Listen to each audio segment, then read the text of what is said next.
Ligações químicas. Bom, os átomos se ligam, né, a fim de buscar estabilidade química. Então, não existe na natureza nenhum átomo sozinho, né? Não existe o elemento sozinho. Sempre ele vai estar ligado a outro elemento químico a fim de buscar uma estabilidade química.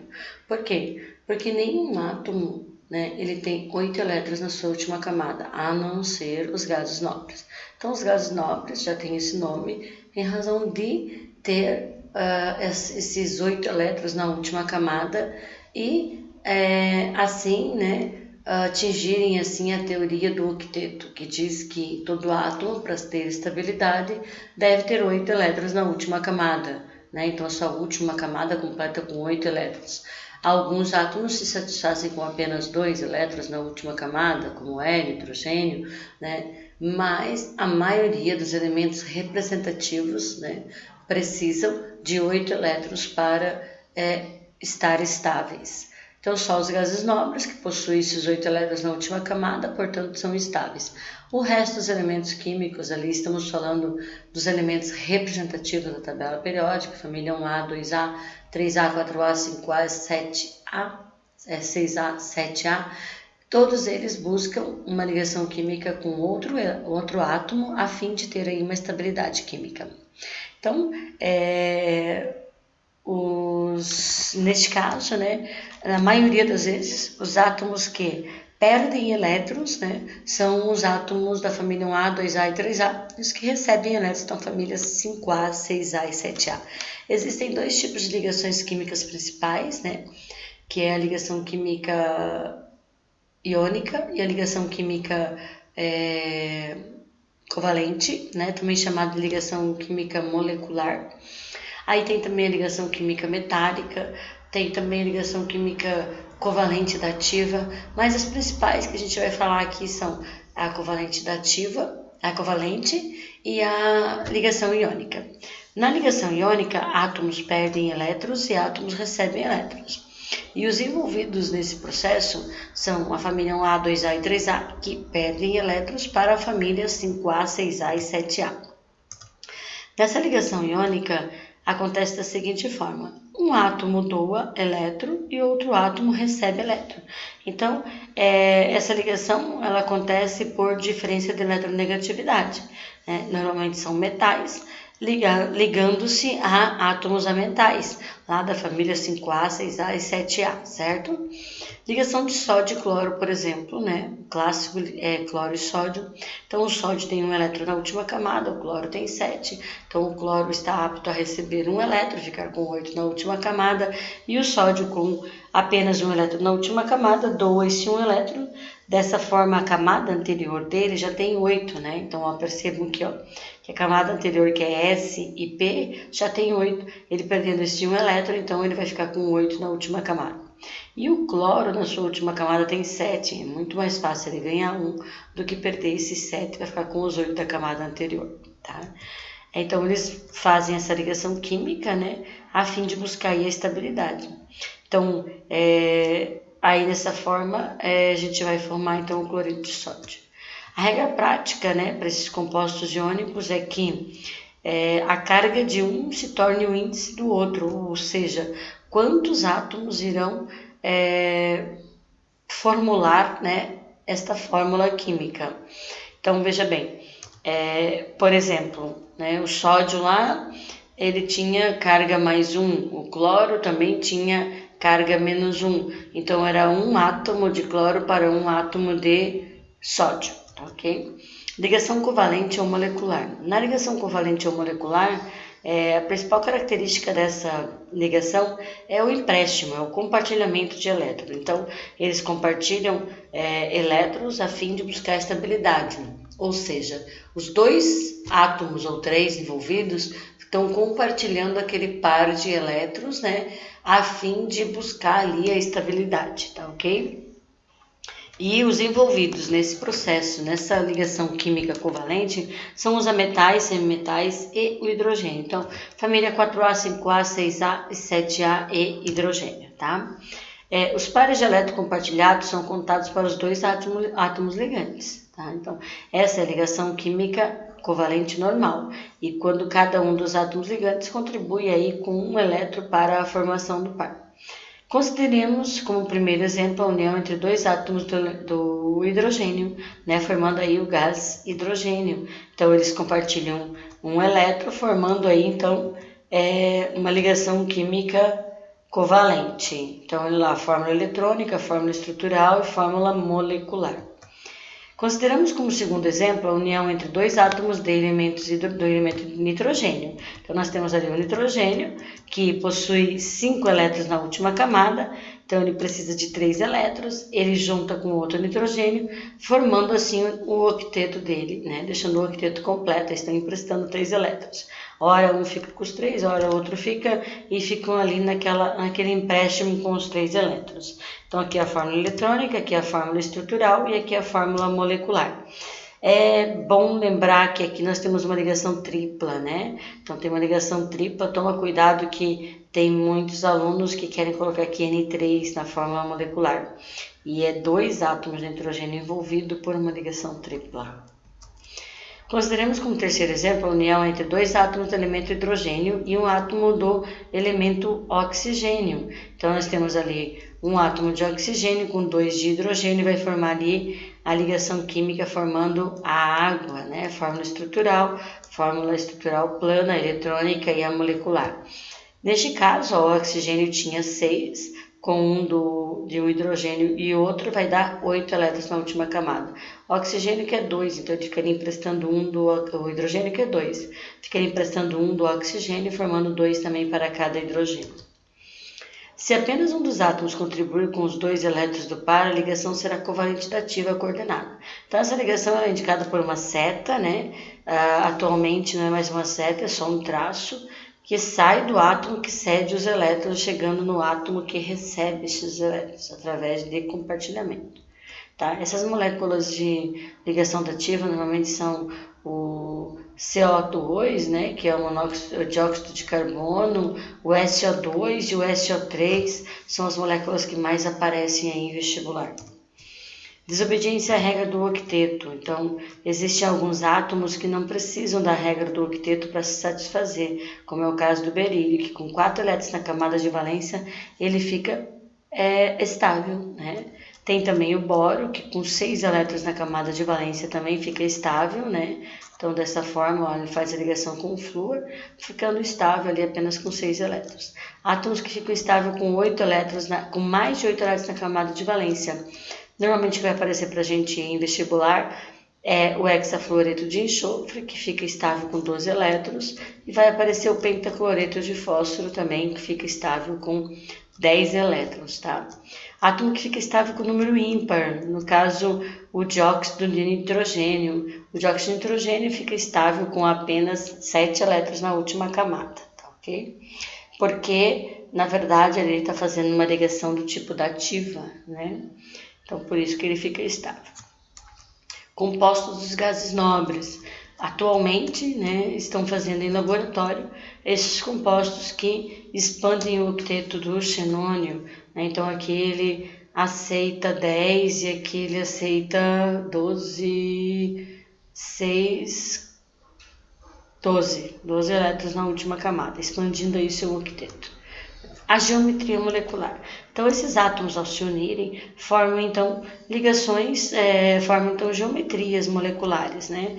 Tem uma regrinha para a gente seguir, por exemplo, para as moléculas do tipo 1 átomo central e 2 átomos pendurados nesse átomo central. Tem 2 tipos de geometria, a linear e a angular. A linear, quando não existem elétrons livres, né, nesse átomo central, e a angular, quando tem elétrons livres, pares de elétrons livres no átomo central. Tá?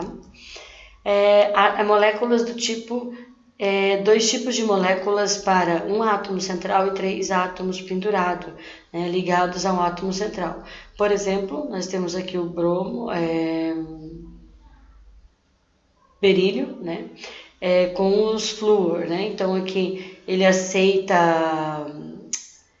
É o boro, desculpa, não é berílio, é o boro. Ele aceita ficar com apenas 6 ligações 6 elétrons na sua última camada aqui, formando então aqui uma ligação, uma geometria trigonal plana. Neste caso aqui, ó, que nós temos 3 átomos ligados a um átomo central, ele forma a trigonal plana. Já com 3 átomos ligados ao átomo central, mas com um par de elétrons livre, então ele forma aqui a piramidal. Tá? Então é molécula do tipo piramidal, geometria piramidal, geometria trigonal plana. Na tetraédrica aqui, ó, a gente vai ver que é um átomo central com 4 átomos envolvidos na ligação química. Então, a gente vai ter uma geometria do tipo tetraédrica. Quando nós tivermos um átomo central com 5 átomos pendurados nesse átomo central, a gente vai ter uma bipirâmide trigonal, tá? Na molécula do pentacloreto de fósforo, por exemplo. Um fósforo no meio e 5 cloros em volta. Um átomo central e 6 átomos em torno, nós vamos ter a geometria octaédrica. Essas aqui praticamente não aparecem, que é a bipirâmide trigonal, que é do pentacloreto de fósforo, e essa daqui do hexafluoreto de enxofre também praticamente não aparece. São essas duas exceções que vão aparecer aí da octaédrica e da bipirâmide trigonal.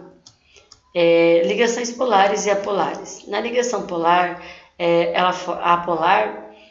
na ligação apolar, forma, né, um polo nessa molécula. Então, nós vamos ter aí uma densidade eletrônica, uma densidade de elétrons, né, puxando para um lado da molécula, um lado, né, desse composto químico. Por quê? Porque ali, né, existe uma eletronegatividade maior e ele deteve, então, os elétrons para aquele átomo que é mais eletronegativo. Neste caso, nós obtemos aqui, então, moléculas do tipo polar, cria polos. Moléculas que não existem diferença de eletronegatividade, nós vamos ter então moléculas do tipo apolar, porque não tem diferença de eletronegatividade, então não possui um polo dentro daquela molécula. Todos os átomos são iguais, não vai criar polo, então são moléculas do tipo apolares. Moléculas polares e apolares. A polaridade de uma molécula que possui... Nós estávamos falando agora sobre ligações, né? Sobre as ligações, que tipo de ligações são. Então, são ligações polares, no caso da ligação que forma polo. Então, num lado de cá, a gente tem, do lado do cloro, a gente tem uma eletronegatividade puxando, então, os elétrons para ele. Então, a ligação aqui é do tipo polar, cria polo. Aqui nós temos, então, a ligação do tipo apolar, porque são duas ligações, é uma ligação igual, os elétrons ficam apenas ali, ficam divididos para os dois átomos, né? Não fica puxado apenas para um lado só, então ele divide para os dois átomos, os elétrons. Desta forma, não existe polaridade nessa molécula, então ela é uma molécula polar, bem como a ligação também é apolar. Os dois átomos possuem então a mesma eletronegatividade, a ligação aqui então é apolar. Tá? Agora, sobre a molécula polar e apolares. A molécula polar e apolar vai ser definida, né, pelos vetores que puxam essa eletronegatividade. Por exemplo, na molécula do CO2, do dióxido de carbono, os dois átomos de oxigênio são mais eletronegativos que o carbono. Então, eles puxam esses elétrons para eles, né? Então, dessa forma, os dois vetores estão puxando da mesma forma para lados opostos. Dessa forma, eles vão anular os vetores, né? A força fica anulada. Então, dessa forma, a gente vai ter uma molécula do tipo apolar, que não cria polos. A molécula da água. Então, a molécula da água, por exemplo, ela puxa uma eletronegatividade para o oxigênio, que é mais eletronegativo que os hidrogênios, e esses dois vetores não se anulam, né? Porque não estão na mesma direção e nem em sentidos opostos. Então, eles se somam, formando aí, então, uma resultante diferente de zero, e a molécula, então, forma um polo, né? Que vai para o lado do oxigênio, então, é uma molécula do tipo polar, tá? Ligações intermoleculares, ou seja, ligação entre as moléculas. Uma ligação verdadeira, né, é uma atração que ocorre entre as moléculas. Desta forma, vai fazer diferença nesses compostos, né, formados por 3 tipos de ligações diferentes. Exemplo, primeira ligação, dipolo permanente, dipolo permanente. A segunda, dipolo induzido, né, e ponte de hidrogênio. Eu vou falar primeiro do dipolo induzido, que são entre moléculas apolares, né, e nós temos ali uma nuvem de elétrons nessa molécula apolar, e existe uma força entre essas moléculas bem fraca, né? Uma força fraquíssima, que nós vamos estar falando aí de gases, né? Essa força fraca que mantém essas moléculas unidas, que não é uma força, né? Tanto é que a gente tem esses compostos formando os gases, né? Só que momentaneamente existem na molécula momentos em que a molécula de um lado está positiva, do outro lado está negativa. Então isso que forma então a ligação entre as moléculas de hidrogênio, que é um dipolo induzido e é uma força bem fraca entre as moléculas. Agora no dipolo já há uma interação maior entre as moléculas, né? Então um lado da molécula é negativo, outro positivo, caso por exemplo do ácido clorídrico, né? Então o cloro negativo para um lado, o hidrogênio positivo para o outro. Então há uma interação entre as moléculas que a parte negativa vai querer ficar perto da parte positiva da molécula e vai formando então essas redes, né? E deixando essa ligação mais forte. Então nós vamos ter uma ligação forte, difícil de ser quebrada, né? Então isso também vai fazer diferença para a gente na hora do ponto de ebulição e ponto de fusão e densidade, né? Nós vamos ter, quanto mais forte a ligação, mais difícil é de quebrar isso, é de transformar líquido em gás, por exemplo, em vapor, né? Passar pelo ponto de ebulição. Quanto mais fortes as ligações químicas, maior é esse ponto de fusão e esse ponto de ebulição e essa densidade. As pontes de hidrogênio, então, são ligações extremamente fortes, né? Porque o hidrogênio se liga a esses elementos bem eletronegativos, né? Especialmente ali o flúor, o oxigênio e o nitrogênio. Então, formam ligações bem fortes. Essas ligações são difíceis de ser quebradas, né? Porque são pontes de hidrogênio entre hidrogênio flúor, hidrogênio oxigênio e hidrogênio nitrogênio. Então, formam ligações, pontes de hidrogênio ácido fluorídrico, por exemplo, formam pontes de hidrogênio amônia, por exemplo, que tem o hidrogênio e nitrogênio e hidrogênio na molécula, né? Então, forma pontes de hidrogênio oxigênio com hidrogênio, né? Então, e são ligações extremamente fortes, né? Difíceis de ser quebrada. Então, na ordem, né, a gente sabe que as ligações mais fortes, então, mais fraca é dipolo induzido, um pouco mais forte que o dipolo induzido é o dipolo-dipolo, e mais forte que o dipolo-dipolo são as pontes de hidrogênio. Isso caracteriza também, então, ponto de fusão, ponto de ebulição e densidade. Quanto mais fortes as ligações, maior é o ponto de ebulição, ponto de fusão e a densidade. Tá ok?